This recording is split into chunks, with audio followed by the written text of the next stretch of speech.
Welcome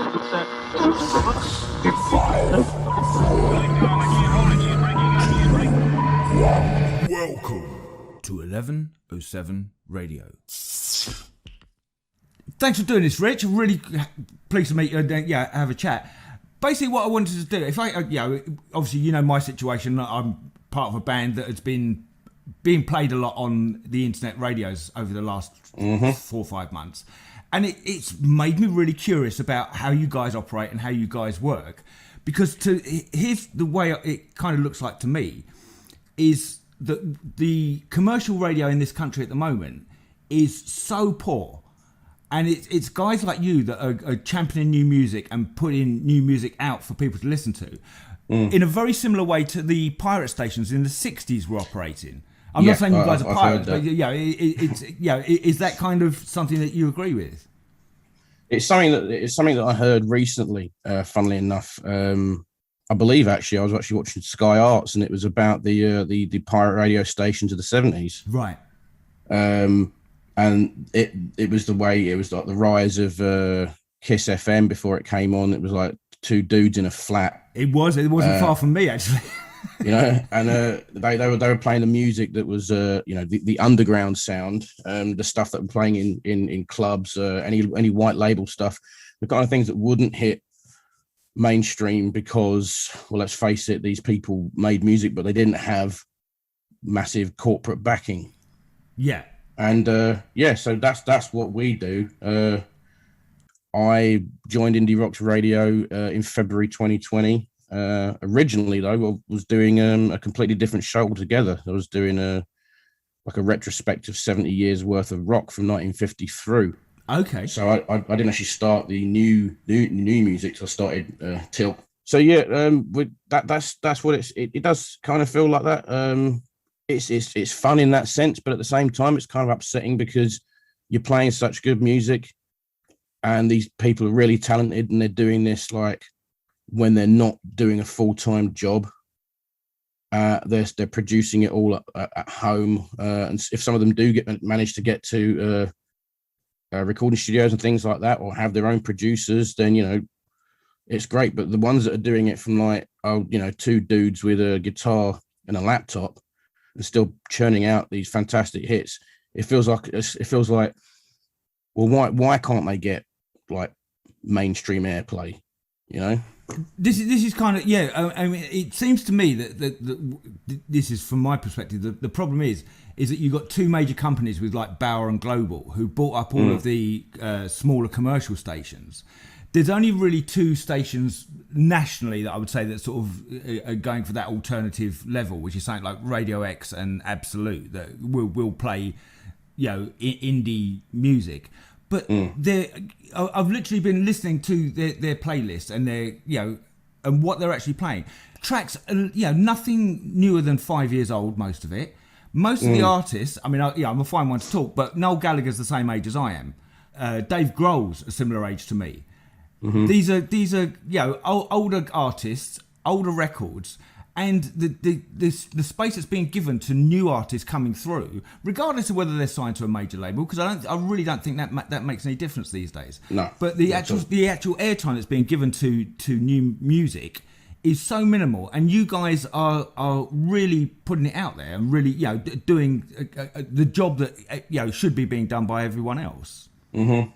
I say I was about 6 weeks into this particular show, but in that 6 weeks, I don't know how many different bands and artists I've listened to since then. Just a comparison of what I used to do, just sit and chill to my old playlists on Spotify from music from like the 2000s and things like that, or I'd go back to 80s pop or 70s rock and things like that. But now listening to new stuff, and I very rarely play the old ones anymore. So I've probably listened to more artists this year than I have in the past 20.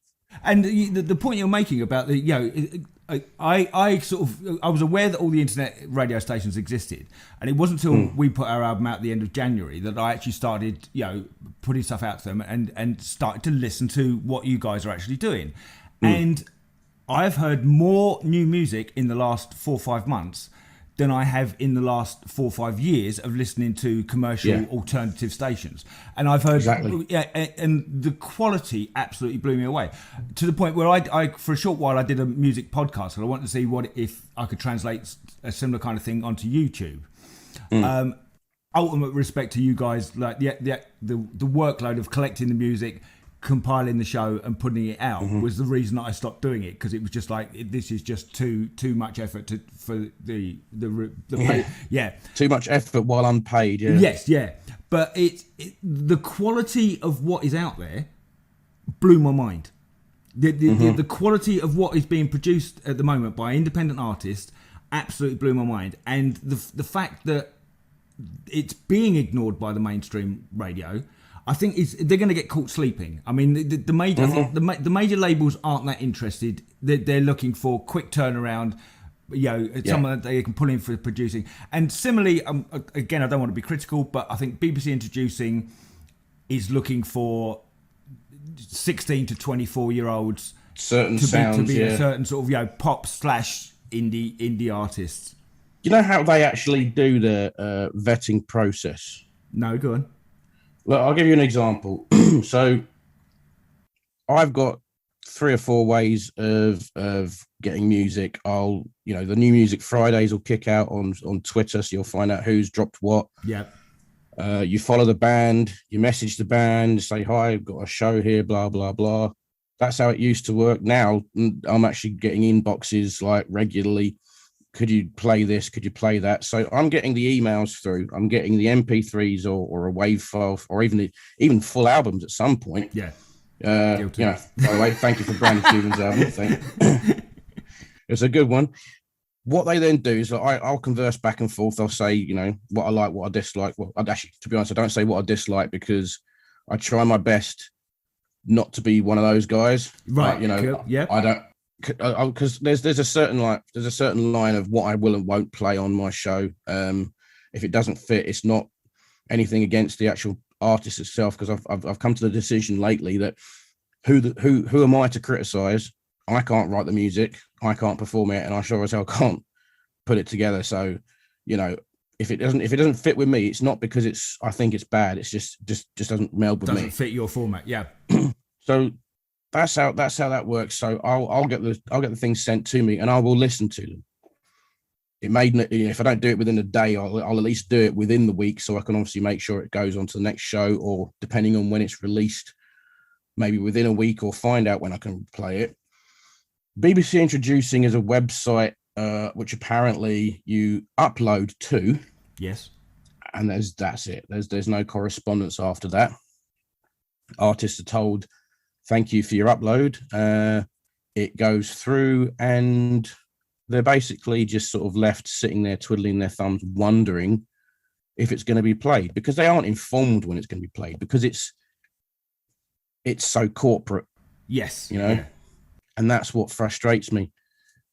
Incidentally, the other thing that frustrates me about that particular site is when some of their people tweet really, I don't want to say bone idle things, but they do come across really out of touch.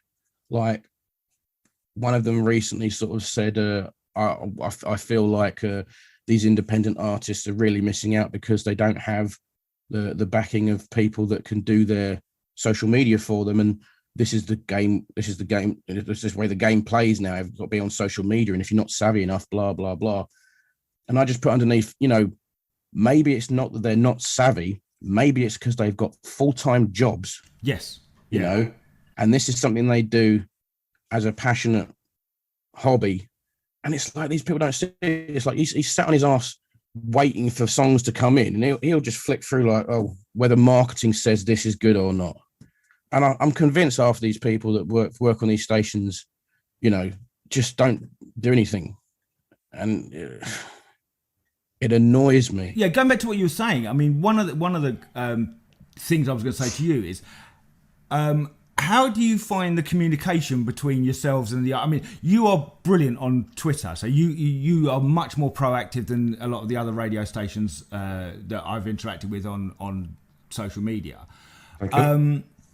how do you find most of the bands are doing with this? Not so much in the social media side, but just in the basic communications on a sort of a day-to-day level. Be honest, because I've got my own opinion. I'd say it's like a 60-40 split. You get some that are on constantly, regardless of whether or not they do have full-time jobs or something. And you'll see, like, you'll wake up in the morning and like there's like 4 or 5 posts from this one particular band. Whereas you'll see another one will be like, here's our Twitter, you can find us on Instagram, and here's our Facebook page. And then you check all 3 of them and they haven't done anything for like 3 to 6 months. They're just stagnant, yeah. Because one of the things that I've been trying to do on Twitter recently is trying to get everyone to, and it's one of the reasons I'm doing this, I kind of want everyone to start communicating with each other. I want the bands to know who you guys are, who's the faces behind the thing that's playing. And in the same turn, I kind of want the bands to communicate amongst each other, because I think there is a really interesting indie scene going on at the moment. Obviously my age takes me back to a point which is like 1978, 77, 78, 79, 80.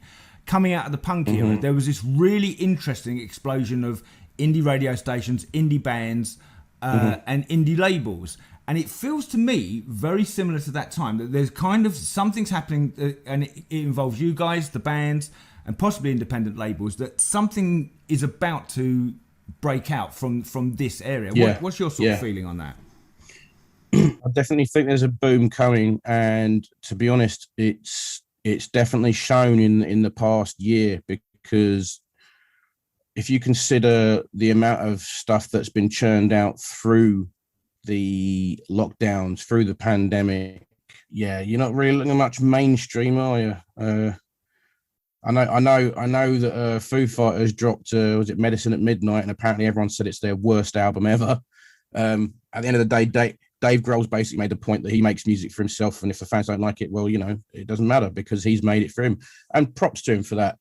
And I'm starting to see a lot more of artists discussing it like that. Like one of the bands that I've been following for quite some time now is a Canadian duo called 12 Years Today, which obviously I think you've joined in some of the interactions, back and forth, because James, who runs the Twitter on that page, he's very regularly on there, hashtagging things for the TYT Army. He's basically updating playlists and saying add this band onto your thing, and they do their own podcast as well, where they talk to other bands. So they're doing exactly what you said is the kind of thing that you want to see done. It's bands talking to bands. They're talking about music. They're talking about where music can be heard, and I'm just sort of fitting myself in the middle. No, well, you say that. I mean, I think you guys are integral part of all this, because to me, we should be right here, right now, in a golden age. We're in a situation where artists can record and produce high quality material, like you said, in their bedrooms. I go back to, you may not be a fan, but Billie Eilish and her brother won 5 Grammys from an album they recorded in a bedroom. And you're sitting there going, look, that makes anything possible here. We've also got the thing of now, you're not relying on a PR company to put your press releases out. You have social media, and a little bit of work and thing, it can really do your self publicity the world of good. And then you've got you guys, who are the airplay, the ones that will get you a new audience, especially in this last year where people can't go out and play live. And I guess the question I'm coming back down to is, what can be done? What can musicians do to help you guys get a bigger audience? Is there anything sort of you think artists can do to because obviously the bigger audience you get, the bigger audience the artist gets, everybody wins. Right. Let's. So I'll go with me personally for the show Tilt, which doesn't pull in the numbers that I'd like to be honest. But what I do have and always have and have had since starting has been a consistent following. Right. Now I've got the Tilt Legion. You know, I've made merchandise with Tilt Legion written on the back, and I'm going to be selling these T-shirts soon. Brilliant. So I've got a relatively strong following, which is building. So if anything, maybe bands can do like if a station's got a particular hashtag, maybe use that when they do things. Try and get these hashtags to start rotating a lot more often, especially on Twitter, because Indie Rocks Radio's slogan is "Discover something new." I try and use it on practically everything. If I'm listening to something, I'll always put that. I'll put the today I listened to, because that's what Tilt stands for. If in case you didn't know that. No, yeah. So think those are the little things. I'd love to ask them to do a couple of like short videos, but then that feels like I'm asking them to take time out of their day to promote themselves on something that may or may not get any more followers than if they just shoved it on TikTok. And that's the hard thing, you see, because that's the pull that I don't want to take it away. I don't want to take anything away from them just to try and big up my show, because at the end of the day, all I want to do is make sure that their music's heard. Yes, yeah. But when you've got platforms like TikTok and things like that, and you can go online and do a live show on Twitch, sometimes it feels like, although we can be these presenters for this new music, I think we're actually a step back for some of these artists who think, well, what's the point? Because who's going to want to tune in to a certain time on a certain day for a certain station just to hear my song, when I can basically tweet something and say, here it is on YouTube, or check out my TikTok, or join me on Instagram. So it's difficult. It would be a lot more different if I was a huge name, you know, because I think that's the pull of radio at the moment. Because I know everyone takes the piss out of Chris Moyles because he's an annoying git and just never shuts up and just, you know, stop talking about your toast, mate, and just play some music. 100%. But that's the thing. The thing is, you say Chris Moyles, and people go, "Oh yeah, I know Chris Moyles." The one that you keep, who do you keep tweeting about? It's Radio X and that I keep digging at, because because I remember them when they were a small, like almost pirate station, and it digs it. Like I said, what digs me is the fact that the playlist is so limited. Like I said, I've got nothing against the bands that are actually playing, but I got in the car the other day for an hour journey. As I got in the car, they were playing Foo Fighters, Waiting on a War. Right. On my journey, on the same show on the way back, they played Foo Fighters, Lighting a Fire. And I'm going, hang on a minute, I've only been on this rate. I'm on one show, and there are other bands to things to play. Just swinging back to what we were saying about the what the bands can do. Yeah. The thing I found, and I've noticed it with other shows I'm on, and I've noticed it when I did the podcast as well. Even getting the bands that are featured to shout out the show they're on. That seems like that. Is that a struggle, or is that something that some bands do, some bands don't? Funny you should say that, because I totally forgot to tell the two guys from Failsafe to actually say the name Tilt when we were on bloody interview yesterday. So they're just like, oh hey, we're so and so from blah blah, and here's our new track. And it's like, well, I've just sat there and thought, I didn't tell them to say on Tilt, but then because we were on Tilt at the time. Plus, I've got the video coming out this week. My first interview I did was with Stacey David Blades of Crashing Wayward. And he referred to the show as Tilt Radio. And I'm like, well, no, it's not Tilt Radio, it's Tilt. Paul, who runs Indie Rocks, he basically had an interview with Bez. Okay. A few months ago. which apparently isn't the easiest to have a conversation with because he doesn't sound all there. And he couldn't even say, you're listening to Indie Rocks Radio. And there's like outtakes from going, you listen to Indies Radio. What is it again? And it's like, it's just Indie Rocks Radio. Or I'd just play that. Yeah. So sometimes, if you get them on an interview and say, can you just say you're listening to Tilt or something like that, that'd be cool. And they will, which is good because, if they really want that extra push, then they'll do it. I mean, the daft thing is I've found that the out of the interviews I've done so far, I've interviewed one British band. Okay. And that was Vix 20. That was Gaz. Sorry, Gaz of Vix 20. Right. Okay. And I don't even think I got him to say Tilt either. Damn it. But I mean, more sort of even just on social. Yeah, like I said, if you've messaged me, say you're on the show, you guys are on the show tonight. I'm immediately tweeting out over 2 different accounts and Facebook saying, I'm aware of the limitations of, getting people to actually listen. But just the thing of trying to get, your name out there, our name out there, linking the 2 things together to try and get everybody more, coverage in one shot. I try my best to make sure that my show's done at least by Monday, which at this point is I'm about 4 hours behind. Right. So that if I can get the poster done, tag everybody that's on the show, I can at least get some engagement from them. And it's nice if they at least respond, like, put a like on it, retweet it, and put thanks for having us on. That's great.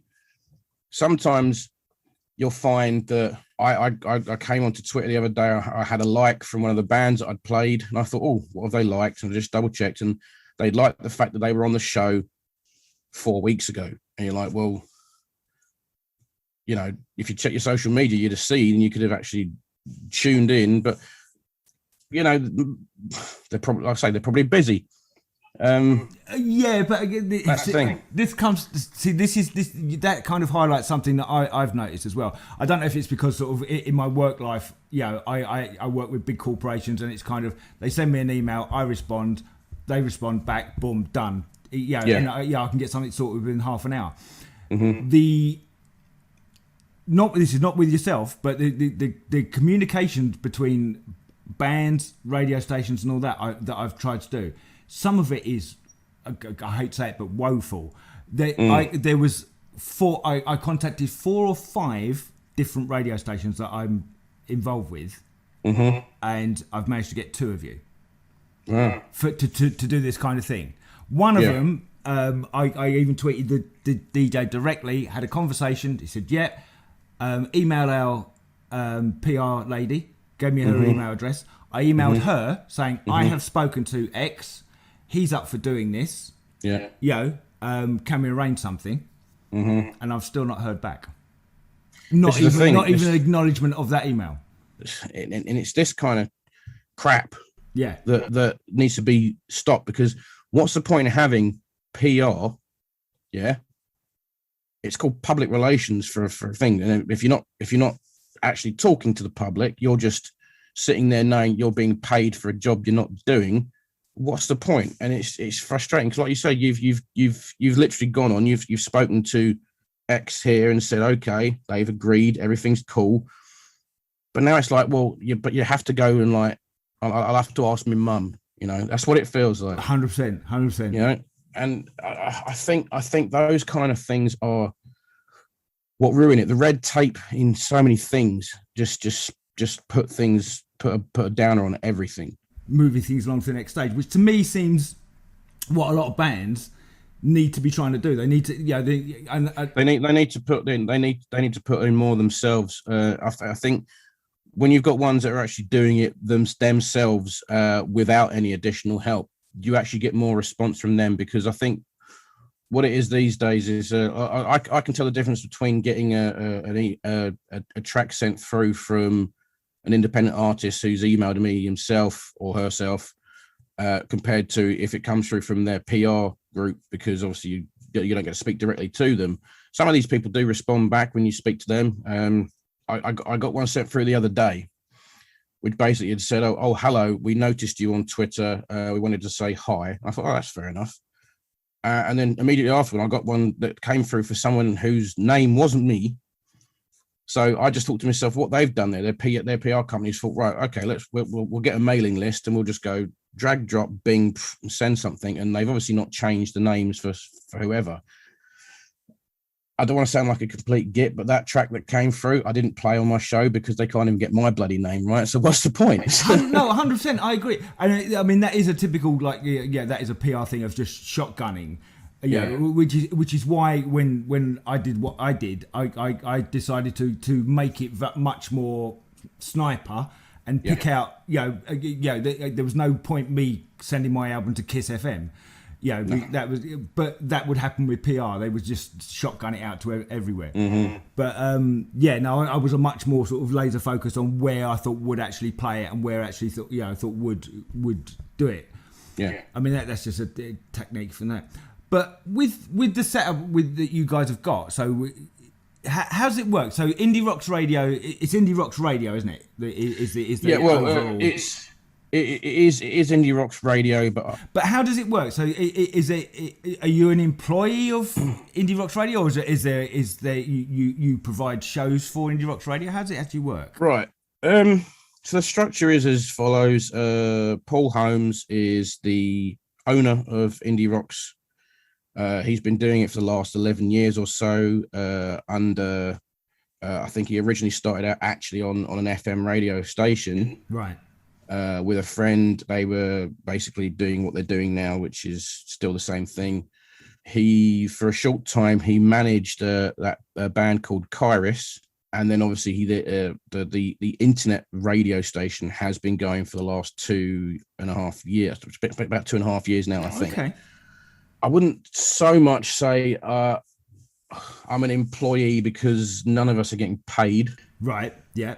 But with the fact that Paul has a full-time job, I am more or less the station manager. Okay.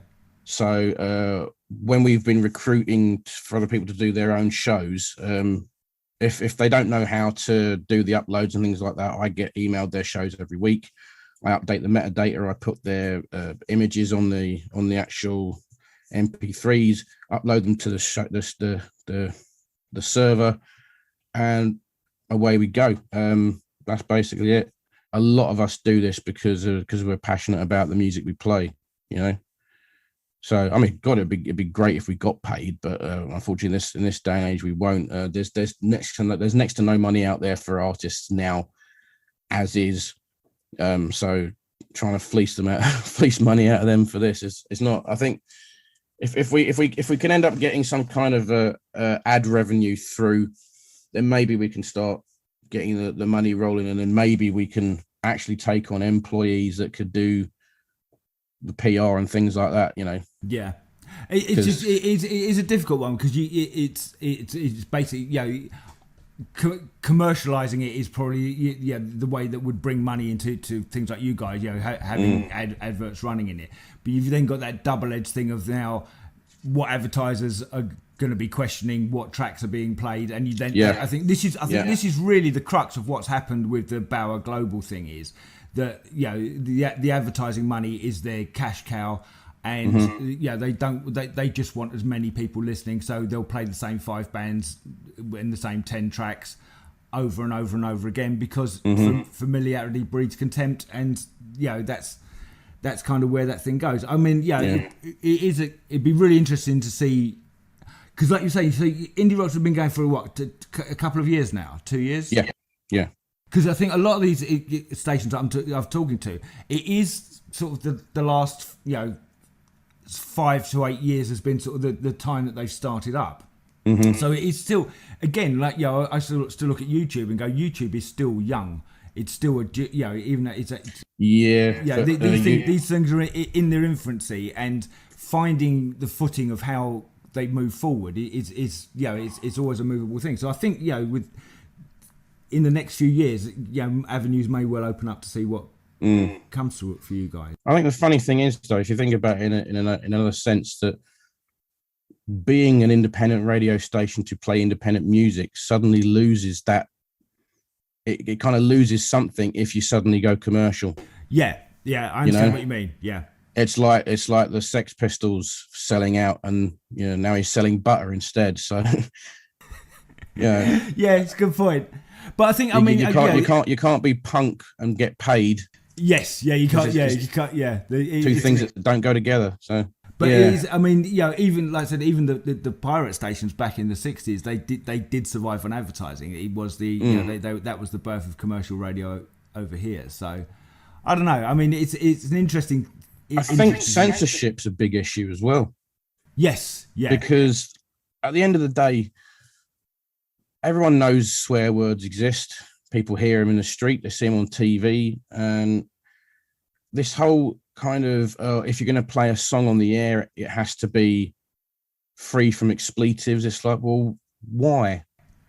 Yeah, because someone's written a song. If people don't want to hear that song, then they'll tune off. I guess that's basically the whole idea. Is like, we don't want people turning our station off. It's like, well, they're not turning your station off because of one song. Maybe they're just turning your station off because you're Chris Moyles, but.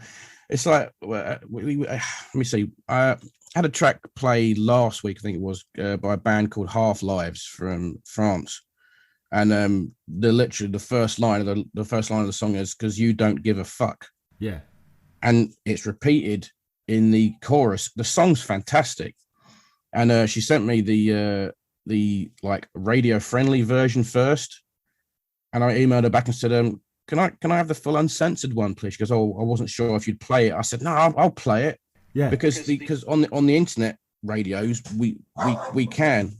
No, the censorship question is really interesting, because the two things I find is when you hear the radio edit that's got the words bleeped out, or on the Brits when they're bleeping stuff out, you know full well what was said. Your mind fills in the gaps anyway. Stop telling us what we can't listen to. I suppose the one thing I will say is stopping 3-year-olds singing it in the back of the car. That's true. Probably the only reason I would say that it exists.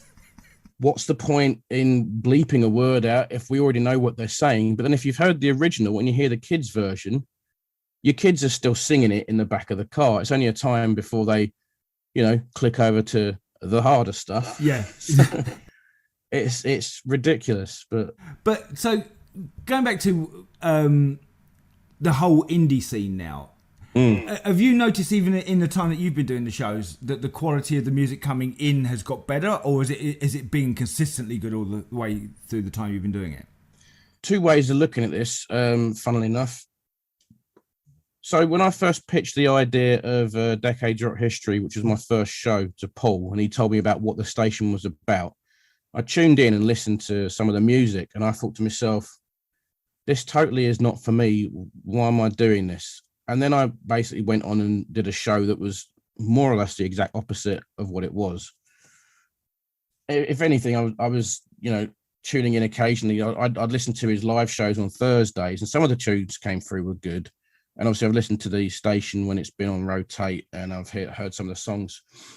So I think to turn me from someone who pretty much basically just listened to mainstream, all through the years, to now not even bothering to tune in. Yes, I think the quality of music has gotten so much better. And I think it's got to do with a number of factors. One of them obviously being technology. You can download some software these days where you can plug your microphone in, you can set something up, and then you can add reverb and all sorts of things, distortion, to make things sound gritty and all that. And you've got anything at the touch of a button to make something that would take many, many months being mastered on one of those massive panels in a place that's costing thousands of pounds to be sat in. And that's the thing. I've tried to do. One of my friends who used to listen to my old show doesn't listen to the new one, because he said, "Well, I'm not really into new music." And I said, "Well, how do you know? Because you don't listen." Yeah. And I put a thing to them and said, if I was to play one song here and then another song here, and ask you which one was done in a multi-million-pound recording studio, could you tell me? And they were like, no. So that's the point, isn't it? The level of production is so much better now. And like I said, in the last year alone, the independent artists, while sat at home on lockdown, were writing, were recording, were producing their own stuff at home, while the mainstream lot were sitting there twiddling their thumbs thinking, I'd really like to get out to the studio, but I can't. Yes, yeah. And that's the thing. It's like, why are we still propping up these, to put a finer point, archaic ways of listening to music, when you can blast the speakers out with some of the stuff I've played, and you'd think, well, why is this not on the radio? 100%. I mean, this is kind of again me saying about this being a golden age. I think that the quality of what is out there, and like I said, I've been lucky enough to be played on shows where we've been put, in line with the Damned or established commercial artists.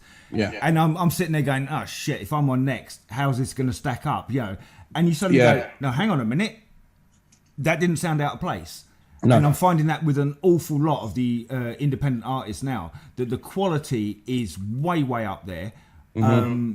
The width of what's being played as well, the genres that are actually being put together and played out there is really interesting. I mean, you're concentrating much more sort of on the heavier end of rock stuff, would you say, or? Well, here's the funny thing, because obviously I've felt slightly hampered by the fact that they were called Indie Rocks Radio. So I want to try and keep with the rock, because everyone keeps saying rock is dead. We're going to assume that it's not, because we can tell. And the fact that obviously I've called the show Tilt, meaning to sort of lean. So I've got music from an alternative angle, right? So it's a play on words, me being just shitty. But then she said to me, "You do realise you've called it music from an alternative angle?" I'm like, right. She goes, music, not rock from alternative angle. You haven't said alt rock, you said music. Yeah. So she said you can basically you've got all that spectrum of genres to go for now, because as long as you think it's alternative or the band says it's alternative, play it. So I definitely I do some of that harder new metal, punk, rock, acoustic. I've got some art pop that comes on now and again. People that are basically sounding just like Oasis and other bands from the 90s. So yeah, I do play an eclectic mix, but I do kind of stick to like the heavier kind of things. But I think there's a thing now. I mean, when I was growing up, you were either into rock music or dance music or this. It was never the twain shall meet. And I think these days, I mean, especially looking at the way my kids interact with music, their taste is so broad and so global. And I was watching something over the weekend, which was the highlights of the download festivals. Oh, right. So you're talking about it had Slipknot, it had Rammstein on it, but they also showed the Prodigy. Yeah. And it's not till you see something like the Prodigy as a live thing, you go, that's as punk rock and as hard as anything else that's just been on it. But it's not within that. As a thing, you wouldn't immediately go, that's a rock band. Yeah. And I think there are a lot of crossovers and things like that. And I'm hearing, like, especially with the indie stuff. There are the ones that sort of you go. I've always been one of those people that, I don't see the point in trying to do something where I sound like X band or X band. It always tries to do something original. And there are those bands out there, and there's people that are going to like that kind of thing.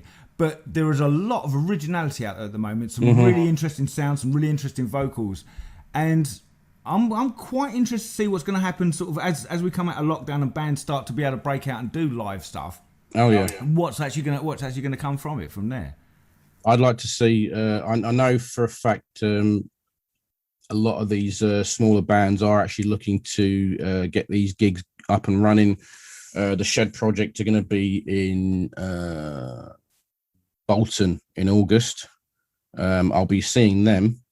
there's a lot of independent gigs kicking back in, and these people that are saying the great thing about those, like they'll play a local pub for 15 people and have a fantastic night. Yes. And then maybe in 2 weeks' time they'll play the same pub, but they'll have like double capacity, and then things like that build.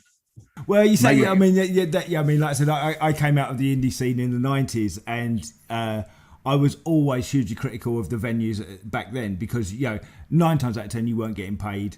That's it. And I used to say to the venue owners back then, why are you charging people to come in? You're not paying us.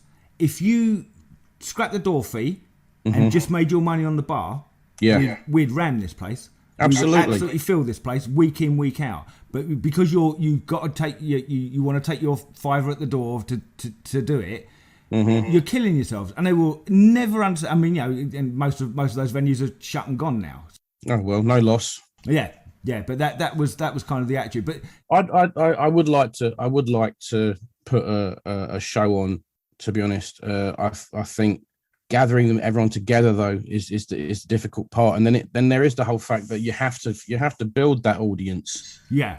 To know that, let's say if you did have like room for 200 people, and you could charge like £5 on the door, then you know that if you get all 200 in, you've at least got something you can pay back to the band. Yes, yeah. And that's the idea. And if I had the chance to do something like that, to hold an event like that with bands coming in, I think that would be incredible.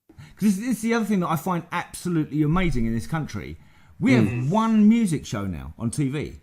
There is one. If Later with Jules is the only music show that we actually. Is that still going then? Yeah. On BBC Two. Yes. Yeah, so it's not even on.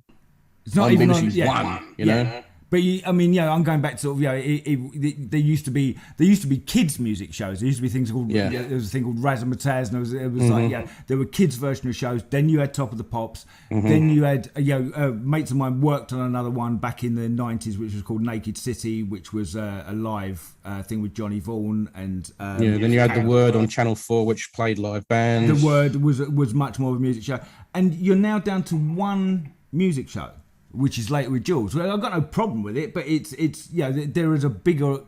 I think there is a bigger audience out there that's not being served by TV, radio, mainstream TV and radio, and the record companies. Because the other point that I was going to bring up is the age of the audience. It seems that the mainstream record companies and the mainstream radio are still, especially the BBC introducing, and this is why we'll go back to that now. They seem to be aiming at your 16 to 24-year-old audience who now are well used to not paying for music. Yeah. It's been given to them free. That genie's out the bottle. You're not pulling that one back.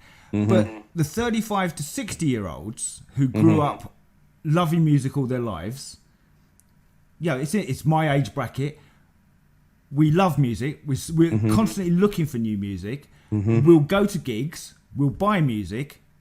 And have, expendable income to some degree. Yeah. And that sort of market seems to be completely being ignored. All the way around.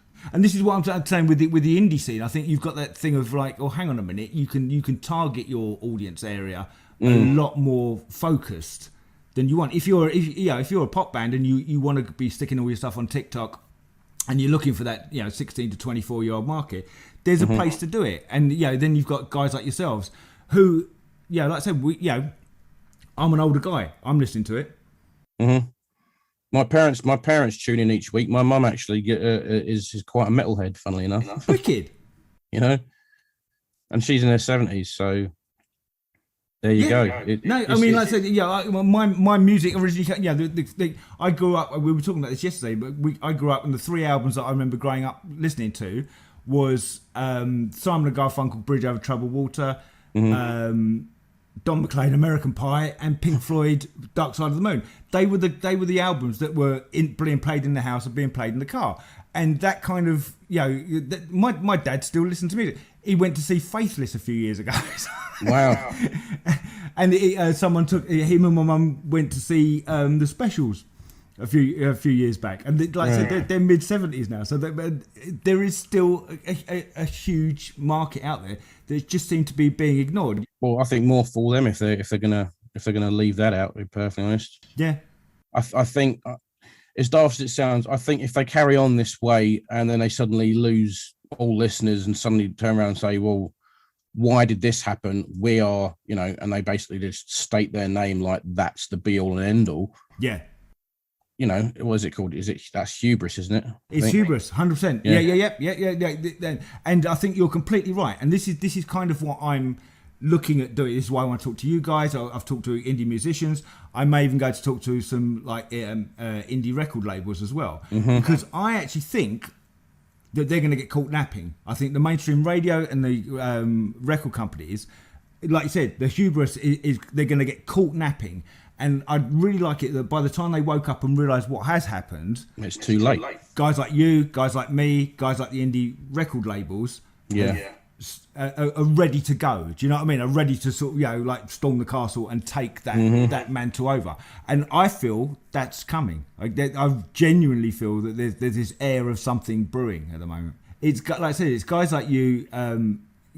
We can sit there and make records till the cows come home. One of the reasons I play live in another act, and I've played live for years. But one of the reasons I always went back to recording was that you put a load of effort into it and you had a tangible product at the end of it. But that's complete. We always go back to the old analogy of that's your can of beans. Yeah, you've made your can of beans. It's no good sitting in the cupboard at home. It's got to go out, and it's got to go out to a bigger world and a bigger audience.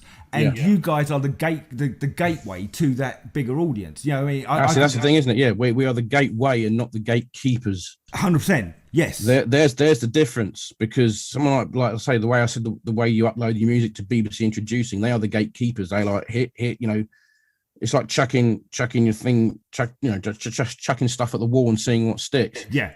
At least, you've got some kind of semblance of, we'll play your music if it comes to me, because we're not like you say, we're not on that. Well, I wonder if this fits with the demographic of this age range that we're trying to get to listen to, because we want to be hip and cool. So no, we don't want to be hip and cool. We just want to play music. That's what we want to do. And I think this is the difference as well. I found it with the other guys that I've spoken to as well. It's that you guys are music fans. Yeah. On base level, you're music fans who like hearing new music and would like to be the one that puts the new music out there. And I think that is a huge difference in this whole situation. You guys are, if I go back to the pirate ship analogy, I don't know what their broadcast reach was, but I know they're sort of off the coast of Kent and could reach London. You guys are there is a global audience out there that can tune in at any time. Of the 8 billion people on this planet, there must be a slice of the pie that can be funneled back into to your area. Yeah, and it's the chances of getting your stuff out there worldwide now has never been greater. The few interviews I have had, especially from the American acts and the Canadian ones, they're amazed that they're being heard in the UK. Right. And the fact that they're being heard and they're talking to me, like I say, I spoke to the Failsafe yesterday, and they were just really thankful that I brought them onto my show. And it seems funny because they just done a tour of the Midwest, their first ever live tour, and they're playing out to relatively large crowds, having a really good time, and now they're coming back and they're talking to me you guys have already done something really big, and now you're talking to me. So I'm humbled by that, but they're just humbled by the fact that I'm playing their music and it's being heard in the UK, and they're bringing in additional listeners from another market. Yeah. No, and I said, I calculated the other day, and I think I'm short of Antarctica for continents of where I've managed to get played on. All right. And strangely enough, someone on Facebook said, I know someone that works at a research centre in Antarctica. If you want to send them the album, I can get that sorted for you. But it's like, from basically sitting in my home in South London, I've managed to get played in Tasmania, in a radio station that broadcasts out of the desert in Arizona, in Canada, in France, in Germany. And you're sitting there going, this is, the opportunity to do this.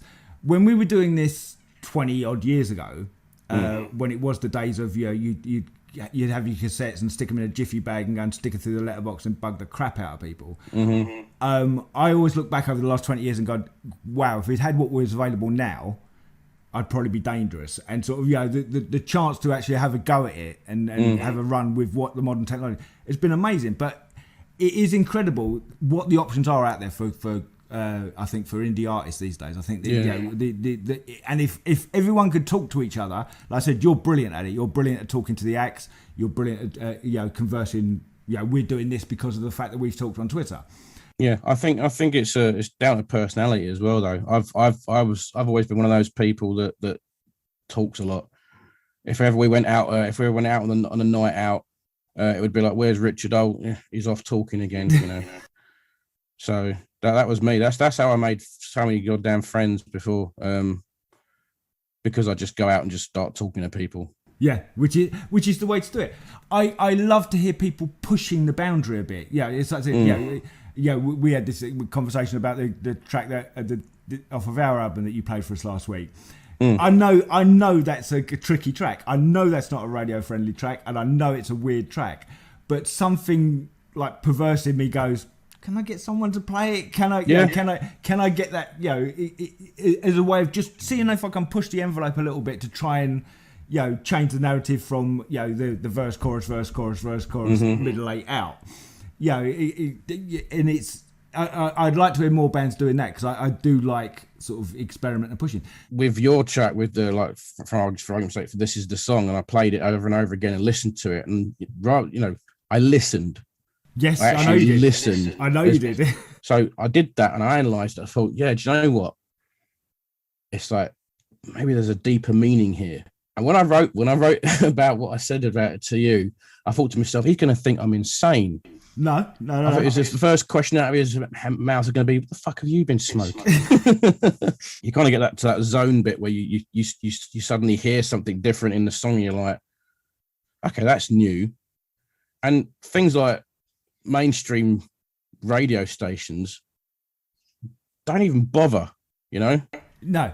If Branded Human were played on Chris Moyle's show, he'd go, "And that was Branded Human. Speaking of human, this morning I had cornflakes," and he'd talk about that for 20 minutes. And then make a crap joke and like. No, I agree. And I think sort of like I said, and again, sort of the fact I do love the fact that you really do want to dive into the tracks and see what about. I mean, for us that's absolutely perfect because what we've done is it is multi-layered. It is there is sort of many different levels on it. But I've also it's funny because I also have a thing which I call Deep Purple syndrome. Yeah, where I'm not that key. I don't mind explaining what the songs are about, but I'm much happier to leave people to take their own thing from it. Oh yeah, no, keep it as vague as possible. Yeah, but it comes down from Smoke on the Water. When I was a kid, Smoke on the Water was a big track. And I always used to listen to it and go, this mystic thing, smoke and water and fire in the sky. Yeah, but it's not at all, is it? And then you hear them talking and they go, yeah, well, we come out and the casino was on fire over there and there was all this smoke on the water and there was fire in it. And at that point I went, you've just ruined that fucking song. Yeah. To be honest, I was the same. I played that on one of the 70s shows when I did that. When I was researching about that. Yeah. And I found out it's literally just a play-by-play of what happened when the casino burnt down. When Frank Zappa and the Mothers were playing there, it's all. Yeah, and you think, why have I never heard it like that before? And you go back and listen to it, and it's like, are you shitting me? This is literally a song about we were going to go and play a gig, but we can't because it burnt down. Yeah, and we saw smoke on the water, and you're like, wow. Yeah, it sounded like some mystic Lord of the Rings Hobbit shit, and it turned out to be a story of a fire. It's crazy, isn't it? It's the weirdest thing. But that's where my sort of adversity to sort of diving deep into sort of what the meanings of stuff is. It's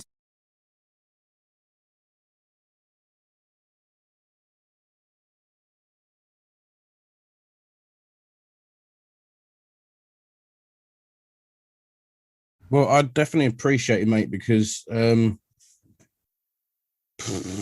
do have those moments when I'm sitting here thinking, what's the fucking point? You know? Oh, tell me about it.